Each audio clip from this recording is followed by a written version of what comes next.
we begin with breaking news from Buckingham Palace this hour. Prince Andrew will no longer be known as a prince and will revert to his name, Andrew Mountbatten Windsor. He'll move out of Royal Lodge and into private accommodation under new instructions from his brother, the King. It all follows the continuing links between Andrew and the late pedophile Jeffrey Epstein. For more, let's bring in News Corp's Europe correspondent and Sky News contributor Sophie Elsworth live from London. Sophie, Andrew had already given up his Duke title. Now Prince is gone, so he's just regular Andrew. He is indeed, Pete. He is now regular Andrew, and this is going to be incredibly difficult for him to come to terms with.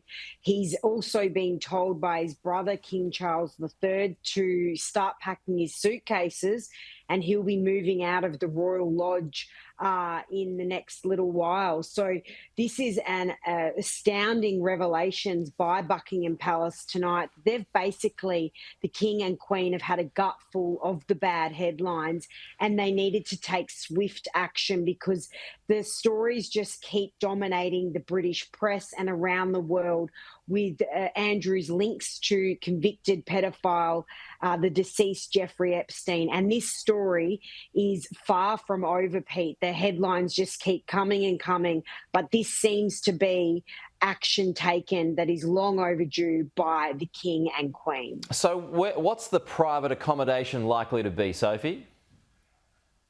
So we know that Andrew will be moving to Sandringham Estate, Pete. We don't know exactly which premises he will be living on the royal estate there, but he'll be in a private residence. We probably won't know for privacy reasons and security concerns, but he'll be residing there, and he's going to start making moves to get his suitcases packed and get out of the Royal Lodge, because it's a 30-bedroom or 30-room mansion that he's paid virtually nothing to live in for decades. And there's been concern over this because he did have a 75-year ironclad lease on this, but now that's been thrown out the window and he's been told to get out of there. His daughters are in a long line to the throne. Will their position be affected at all, Sophie? So we're still thrashing this out here, Pete. The royal experts here in the UK are still talking about what this means for the succession to the throne. We know that Prince Andrew, or Andrew now, was 8th in line to the throne. His daughters Eugenie and Beatrice will keep their titles of princesses. But all that's remained to be seen, Pete. But we know that this is going to take an awfully long time for Andrew, if ever, to be able to redeem himself, because at the moment he's absolutely disgraced, and he has no doubt brought the royal family into disrepute. And is this an immediate thing, Sophie, or is there legislation? Does Parliament have to be involved in a legal process to give up these titles?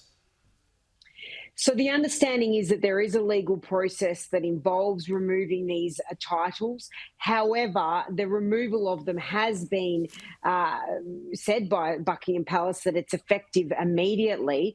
Now, we know that the King spoke to his brother, Andrew, and said, look, really, you should have these titles removed and you should remove yourself from the lodge, and he agreed to do both. So it's effective immediately, Pete, but as to the actual legislative requirements, that's still being worked out. And we are yet to hear from British Prime Minister Sir Keir Starmer, because this is undoubtedly going to take up time in the UK Parliament to ensure that this is done correctly. But this is unprecedented, Pete, and something that we haven't seen for an extremely long time in the history of the royal family. And presumably Sarah Ferguson and her position would change here too, right? Particularly with living arrangements?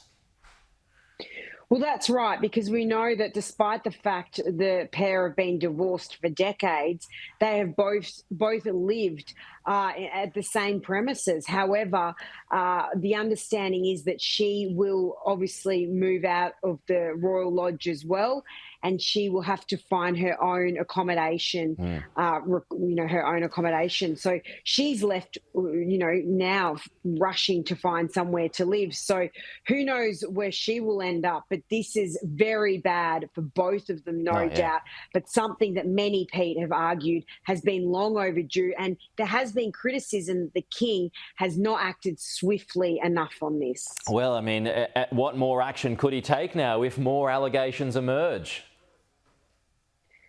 Well, that's yet to be seen, Pete, but we do know that when he moves to Sandringham, the costs of Andrew living there will be covered by the King. They have plenty of money, despite some reports, Fergie complaining that she doesn't have much money. According to the latest book by Andrew Lowney, they do have plenty of funds. But who knows? We could see them working down at the local Tesco or Waitrose, Pete, because they are going to be possibly looking for work. They might well have to do that now. Sophie Elsworth, with all of that breaking news this morning, as we're still learning more about it, but appreciate it as always, Sophie.